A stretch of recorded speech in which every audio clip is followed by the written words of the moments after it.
आज माननीय मुख्यमंत्री जी के द्वारा ये निर्देश दिया गया है कि जो लक्षण युक्त व्यक्ति हैं गांव में, उन्हें तत्काल दवाइयां उपलब्ध कराने के लिए जो गांव में और शहरी क्षेत्र में निगरानी समितियां बनी हुई हैं, उन्हें दवाइयां उपलब्ध कराई जाएंगी।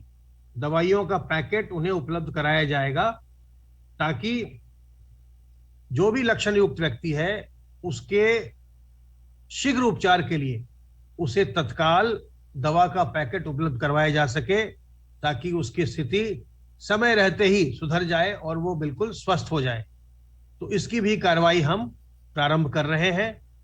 आप सबों से मेरा अनुरोध है कि संक्रमण से बचिए और संक्रमण से बच करके संक्रमण की श्रृंखला को तोड़ने में अपना सहयोग दीजिए। अपने घर के बड़े बुजुर्गों का, अपने घर की गर्भवती महिलाओं का, छोटे बच्चों का, और जो लोग पहले से बीमार या कमजोर हैं उनका विशेष ध्यान रखिए। सावधान रहिए, सतर्क रहिए। किसी प्रकार की दुविधा हो, हेल्पलाइन नंबर 1800 180 51 45 पर फोन करिए। स्वस्थ रहिए, संक्रमण मुक्त रहिए और प्रसन्न रहिए।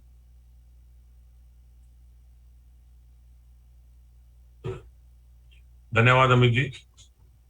प्रदेश सरकार की जो एक अग्रेसिव ट्रैक, टेस्ट और ट्रीट की नीति, जो जिसमें माननीय मुख्यमंत्री जी स्वयं लगभग 6 कमिश्नरी के 25 जिलों की पिछले 4 दिन में समीक्षा करके आए हैं और मौके पर गांव में जाकर उन्होंने ये जो एक एग्रेसिव अभियान हमारा ट्रेस, टेस्ट और ट्रीट का चल रहा है, उसकी मौके पर जाकर भी उन्होंने स्वयं निरीक्षण किया है, स्वयं ग्रामवासियों से बात की है, निगरानी कमेटी के सदस्यों से बात की है, और जो ये निगरानी का एक समितियों का एक पूरा अभियान चलाया गया है 97,000 राजस्व गांव में, उनको उन्होंने उसको मार्गदर्शन दिया है, उसको दिशा निर्देश दिए हैं। और ये एक अपने आप में एक अनूठा अभियान है जिसमें कि हमारी टीमें, जो निगरानी समितियां हैं बनी हुई ऑलरेडी गांव में, प्लस जो हमारी आरआरटीज है, वो गांव गांव में जा रही हैं। निगरानी समितियां लक्षण युक्त व्यक्तियों की पहचान कर रही हैं। लक्षण युक्त व्यक्तियों की पहचान करके उनको बिना अभी टेस्ट नहीं भी हुआ है तब भी उनको मेडिकल किट उपलब्ध करा दे रही हैं। और उसके पश्चात जो लक्षण युक्त ऐसे व्यक्ति हैं उनका आरआरटी जो है वो एंटीजन, रैपिड एंटीजन टेस्ट भी वहीं मौके पर जाकर वो कर रही हैं। जैसे बताया गया, लगभग 4 लाख से अधिक ऐसे लक्षण युक्त लोगों को पहचाना है, जिसमें 3 लाख को मेडिकल किट भी उपलब्ध कराई गई है। उनका टेस्ट हो रहे हैं। लगभग 4,500 उसमें जो है पॉजिटिव भी लोग पाए गए हैं।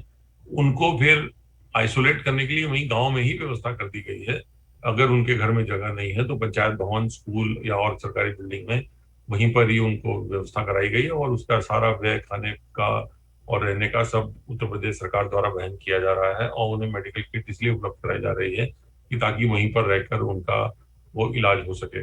यहाँ ये भी बताना है कि वर्ल्ड हेल्थ ऑर्गेनाइजेशन द्वारा, विश्व स्वास्थ्य संगठन द्वारा उत्तर प्रदेश सरकार द्वारा चलाए जा रहे इस अनूठे और एक नए अभिनव अभियान की उन्होंने अपने वेबसाइट पर और अपने ट्वीट के माध्यम से भी इसको साझा किया है कि उत्तर प्रदेश सरकार इस प्रकार का अभियान चलाया जा रहा है उत्तर प्रदेश सरकार द्वारा। और इसका उन्होंने एक तारीफ भी की है, उसको एक्नॉलेज किया है कि हाँ, इस प्रकार का एक अभियान चलाया जा रहा है ताकि ग्रामीण क्षेत्रों में हम लोग आक्रामक रूप से एग्रेसिवली ट्रेस करें, टेस्ट करें और ट्रीट करें। ये जो एक 3 जो फॉर्मूले हैं, ट्रेस, टेस्ट और ट्रैक, ये जो एंड ट्रीट, ये जो 4 टी का फॉर्मूला है, ये 4 टी के फॉर्मूले का असर है। उसके साथ साथ जो एक माननीय मुख्यमंत्री जी द्वारा आंशिक कोरोना कर्फ्यू का निर्णय लिया गया है। आंशिक कोरोना कर्फ्यू इसलिए कि जो हमारे हजारों लाखों जो है श्रमिक हैं, कारखानों में काम करने वाले हैं, उनकी रोजी ना जाए, उनको रोजी उनकी चलती रहे, उनकी जीविका चलती रहे, उद्योग चलते रहे, इसलिए आंशिक कोरोना कर्फ्यू लगाया गया है, जहां पर कि आम जनता का मूवमेंट जो है, उनका आवागमन पे रिस्ट्रिक्शन लगाई गई है। आवागमन पे रिस्ट्रिक्शन लगाना ही मूल मकसद है ताकि संक्रमण जहां हो, जैसा हो वहीं रुके, वो आगे ना बढ़े। दो साथ साथ इसके जो हर हमारे ग्राम में सीएचसी है, उनमें उनमें लगभग हर सीएचसी में 20-20 ऑक्सीजन वाले बेड जो हैं वो सृजित करने का अभियान चल पड़ा है, और लगभग 4,500 जो है ऑक्सीजन कंसंट्रेटर जिलों में भेज दिए गए हैं। 17,000 से अधिक कंसंट्रेटर्स जो है वो खरीदने का टेंडर लगभग फाइनल कर लिया गया है। तो इस प्रकार ये एक ऐसा वो है अभिनव प्रयोग है कि जिसमें निगरानी समितियां गांव में जाकर पहले ट्रेस करती हैं, अगर उनमें किसी में लक्षण पाया जाता है तो उनको फिर टेस्ट करती हैं, और टेस्ट में पॉजिटिव पाए जाने पर फिर उनके जो कॉन्टेक्ट है उनकी ट्रेसिंग की जाती है, और फिर उनको मेडिकल किट देकर उनका इलाज कराया जाता है। और इलाज वहीं पर हो सके इसके लिए कम्युनिटी हेल्थ सेंटर जो हमारे सामुदायिक स्वास्थ्य केंद्र हैं उनमें ऑक्सीजन वाले जो बेड्स हैं वो सृजित किए जा रहे हैं, ऑक्सीजन बेड की सुविधाएं वहीं पर उपलब्ध कराई जा रही हैं ताकि इलाज वहीं पर हो। इसके साथ साथ ये भी अवगत कराना है कि ये जो पूरी एक रणनीति रही है जिसमें कि अग्रेसिवली जो है वो ट्रेस, टेस्ट, ट्रैक और ट्रीट की जो नीति है उसका एक परिणाम जो आंशिक कर्फ्यू के साथ साथ निकल रहा है वो ये है कि पिछले 10 दिनों में उत्तर प्रदेश में जो एक्टिव केसेस हैं उनमें लगभग 94,000 मामलों की कमी आई है। ये जो कुल एक्टिव केस 1 मई 2021 को 3,01,000 थे, अब 11 मई को ये घट के 2,16,000 रह गए हैं। और इसी तरह से जो होम आइसोलेशन के मामले थे वो भी 2,79,000 के लगभग जो थे वो घट के 1,61,000 रह गए। लगभग 1 लाख से अधिक होम आइसोलेशन के मामलों में भी कमी आई है। और यहाँ उल्लेखनीय ये है कि टेस्ट जो हो रहे थे, टेस्ट की संख्या में बहुत ज्यादा परिवर्तन नहीं हुआ है। पहले 2,32,000 टेस्ट हो रहे थे, 2,60,000 भी एक दिन हुए थे, एक दिन 2,97,000 भी हुए थे, और अब आज जो है 2,33,000 हुए हैं। तो ये टेस्ट की संख्या भी लगभग उतनी ही चल रही है, और इसे कोशिश की जा रही है बढ़ाने की। इसको बढ़ाने के लिए प्रदेश में 14 लैब्स हैं, वो 14 और मशीनें खरीदी गई हैं जिनको उन्हीं लैब में लगाकर ये जो आरटीपीसीआर टेस्ट की क्षमता में 25% जो है वो बढ़ोतरी की जा रही है। लगभग एक सप्ताह में बढ़ोतरी भी हो जाएगी। इसके साथ साथ जो गांव में हमारे आरआरटी का जो अभियान चल रहा है उससे भी जो रैपिड एंटीजन टेस्ट किए जा रहे हैं उनसे भी अभी अगले कुछ दिनों में टेस्ट की संख्या और बढ़ेगी। तो जहां टेस्ट की संख्या लगभग उतनी है या बढ़ाने का प्रयास किया जा रहा है, वहां पर पॉजिटिव जो मामले थे वो जैसे 1 मई को 30,000 थे, अब आज घट के वो 20,000 रह गए हैं। 10,000 लगभग पॉजिटिव मामले प्रतिदिन में जो है वो कम हुए हैं, एक्टिव के मामले कम हुए हैं, होम आइसोलेशन के मामले कम हुए हैं। तो ये जो एक पूरा एक एग्रेसिव ट्रेस, टेस्ट, ट्रैक और ट्रीट का जो एक फॉर्मूला जो मॉडल है उत्तर प्रदेश का, और इसके साथ जैसे आंशिक कोरोना कर्फ्यू को जोड़कर प्रदेश में अस्पतालों में जो बेड की संख्या है वो दुगनी की जा रही है। तो ये पूरा एक जो प्रयास है टेस्ट बढ़ाने का, आपका कोरोना कर्फ्यू लगाकर मूवमेंट रिस्ट्रिक्ट करने का, अस्पतालों में बेड बढ़ाने का, ऑक्सीजन बेड बढ़ाने का, ये सारा जो पूरी रणनीति है जो उत्तर प्रदेश का मॉडल है वो अन्य कई प्रदेशों से बहुत अच्छा और बहुत सिद्ध साबित हुआ है, क्योंकि उत्तर प्रदेश से कम जनसंख्या वाले भी प्रदेशों में मामले इतनी तेजी से नहीं घटे हैं और इतनी तेजी से नियंत्रण नहीं हुए हैं जितना कि उत्तर प्रदेश में हुए हैं। ये भी यहाँ अवगत कराना है कि प्रदेश सरकार वैक्सीनेशन पे इसके साथ साथ विशेष प्रयास कर रही है, और अब देश में सबसे अधिक वैक्सीनेशन करने वाला जो है प्रदेश है उत्तर प्रदेश। लगभग 4 करोड़ लगभग 1 करोड़ और 39 लाख से अधिक डोजेस वैक्सीनेशन की दी जा चुकी हैं।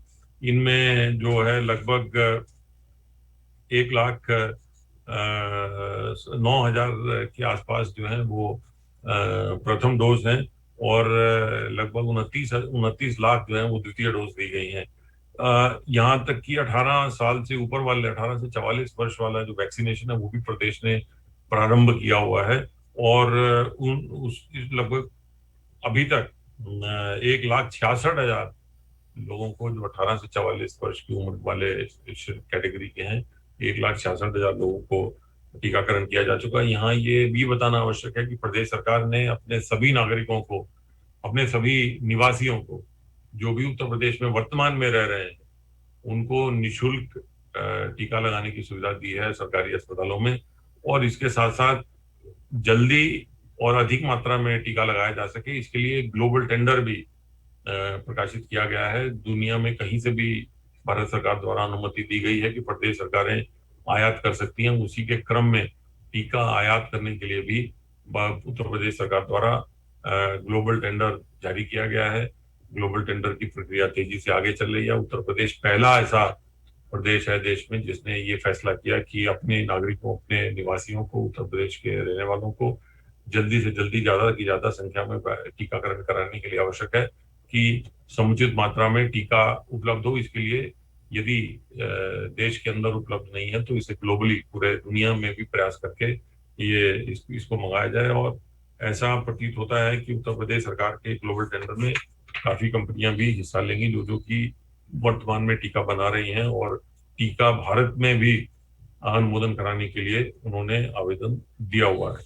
यहाँ आपको अवगत कराना है कि माननीय मुख्यमंत्री जी की आज की समीक्षा में लगभग जो ऑक्सीजन की सप्लाई के बारे में विस्तृत समीक्षा हुई। माननीय मुख्यमंत्री जी के समक्ष ये प्रस्तुतिकरण जो किया गया उसके अनुसार कल उत्तर प्रदेश में लगभग 1011 मीट्रिक टन ऑक्सीजन जो है विभिन्न अस्पतालों में रिफिलर्स के माध्यम से सीधे सप्लाई किया गया। यहाँ ये बताना है कि सामान्य परिस्थितियों में लगभग 300 मीट्रिक टन ऑक्सीजन की आवश्यकता होती थी, अब लगभग 1000 से अधिक 1011 मीट्रिक टन ऑक्सीजन उपलब्ध कराई जा रही है। माननीय मुख्यमंत्री जी के निर्देशानुसार जो एक ऑक्सीजन ऑडिट का एक अभियान शुरू किया गया था IIT, IIM जैसी बड़ी संस्थाओं के माध्यम से, उसके परिणाम आने शुरू हुए हैं। जैसे कि मेडिकल कॉलेजेस में सामान्यतः 300 टन की खपत होती थी, वो घट के 260 टन रह गई है। ऑक्सीजन के लिए नई सप्लाई चेन की व्यवस्था के साथ साथ ये भी आवश्यक है कि जो ऑक्सीजन हमारे पास उपलब्ध है उस ऑक्सीजन का भी हम बेहतर उपयोग करें। माननीय मुख्यमंत्री जी द्वारा आज माननीय रक्षा मंत्री भारत सरकार जी के साथ HAL द्वारा स्थापित हज हाउस में एक अस्पताल का भी शुभारंभ किया गया। ये 255 बेड का अस्पताल है। इसमें लगभग 125 जो है वो HNFC और ICU वेंटिलेटर वाले बेड हैं, और इसके साथ साथ लगभग 130 जो है वो ऑक्सीजन के बेड हैं। ये लखनऊ में जो निरंतर उत्तर प्रदेश सरकार का प्रयास है स्वयं और संस्थाओं के माध्यम से अधिक संख्या में जो मेडिकल बेड उपलब्ध कराए जाएं, उसी का ये परिणाम है। माननीय मुख्यमंत्री जी की आज की समीक्षा में उन्होंने निर्देश दिए कि प्रदेश में जो है रेमडेसिविर की उपलब्धता पहले से बेहतर है, बहुत अच्छी उपलब्धता हो गई है। तो ये सुनिश्चित किया जाए कि सभी को समय से रेमडेसिविर की दवा उपलब्ध हो जाए। यहाँ ये भी अवगत कराना है कि माननीय मुख्यमंत्री जी ने ये भी निर्देश दिया है कि ये सुनिश्चित कराया जाए कि जहां जहां भी अस्पतालों में वेंटिलेटर, ऑक्सीजन कंसंट्रेटर और ये जो जितनी मशीनें उपलब्ध हैं वो निरंतर कार्यशील अवस्था में रहे। जिलाधिकारी और मुख्य चिकित्सा अधिकारी को इसके लिए जिम्मेदार बनाया गया है कि वो ये मशीनें जो कि ऑक्सीजन सप्लाई की मशीनें हैं वो निरंतर कार्यशील अवस्था में रहे। यदि इस प्रकार से कहीं भी कोई कमी पाई जाती है तो कार्रवाई स्वास्थ्य विभाग के कर्मचारियों के खिलाफ की जाएगी। यहाँ ये भी बताना है कि प्रदेश सरकार द्वारा MBBS के अंतिम वर्ष के छात्रों को भी अस्पतालों में काम करने के लिए अनुरोध किया गया है। अस्पतालों में काम करने के लिए जो MBBS के अंतिम वर्ष के छात्र हैं, ये तो उनके कोर्स में ही रहता है। पूर्व में कभी भी उनको किसी प्रकार का कोई ऑनरेरियम नहीं दिया गया था। प्रदेश सरकार द्वारा पहली बार उन्हें अस्पतालों में काम करने का ऑनरेरियम दिया जा रहा है, जो कि एक मानदेय जो है एक तरह का सांकेतिक मानदेय है। उससे उनका अनुभव भी प्राप्त होता है, उन्हें मानदेय भी प्राप्त होता है। कतिपय व्यक्तियों द्वारा इस प्रकार की भ्रामक खबरें फैलाई गई कि वार्ड बॉय को अधिक पैसा मिल रहा है जबकि MBBS के अंतिम वर्ष के छात्र को कम पैसा मिल रहा है। यहाँ ये बताना है कि वार्ड बॉय तो नौकरी कर रहा है, उसको नौकरी में लगाने के लिए उसको मिल रहा है, जबकि ये तो MBBS के अंतिम वर्ष के छात्र हैं जो कि इनके कोर्स में अस्पताल में काम करना है, जो कि उनका अनुभव में गिना जाता है। और पूर्व में कभी भी उन्हें किसी प्रकार का ऑनरेरियम नहीं दिया गया था। पहली बार उन्हें ये उत्तर प्रदेश सरकार द्वारा एक विशेष अभियान में उनको ये ऑनरेरियम दिया जा रहा है, ताकि प्रदेश में अस्पतालों में अधिक से अधिक मानव संसाधनों से काम लेकर अधिक से अधिक सुविधाएं उपलब्ध कराई जाएं। ये सरकार का प्रयास है, जिसके क्रम में नए स्टाफ की भी भर्ती की जानी थी। अंतिम वर्ष के जो है एमबीबीएस के, नर्सिंग के, ये सब छात्रों को भी आह्वान किया गया कि वो भी आए, अस्पतालों में काम करें। तो ये एक पूरा एक बृहद अभियान है, ताकि अधिक से अधिक संसाधन हम लोग इकट्ठा कर सकें। फिर से एक बार यही कहना है कि प्रदेश सरकार की जो अग्रेसिव पॉलिसी है, ट्रेस, टेस्ट, ट्रैक और ट्रीट की, उसमें आप सबका सहयोग मिल रहा है। जो कोरोना आंशिक कर्फ्यू लागू किया गया था, उसमें आपके सहयोग से आपका आवागमन कम है। आप सब कोविड प्रोटोकॉल का पालन सबसे अनुरोध है, आप लोग कर रहे हैं। और इसी के क्रम में अवगत कराना है कि कोरोना के संक्रमण काल में भी उत्तर प्रदेश सरकार द्वारा किसानों के मदद के लिए, किसानों के सहायता के लिए सभी कार्यक्रम चलाए जा रहे हैं। और किसानों से गेहूं क्रय का कार्य बहुत तेजी से चल रहा है। अभी तक, कल तक 21,45,000 मीट्रिक टन यानी 214 लाख क्विंटल जो है वो गेहूं की खरीद लगभग 4,18,000 किसानों से की गई है। ये गेहूं खरीद की प्रक्रिया तेजी से चल रही है। माननीय मुख्यमंत्री जी ने निर्देशित किया है कि जिलाधिकारी, आयुक्त और सभी अधिकारी अपने अपने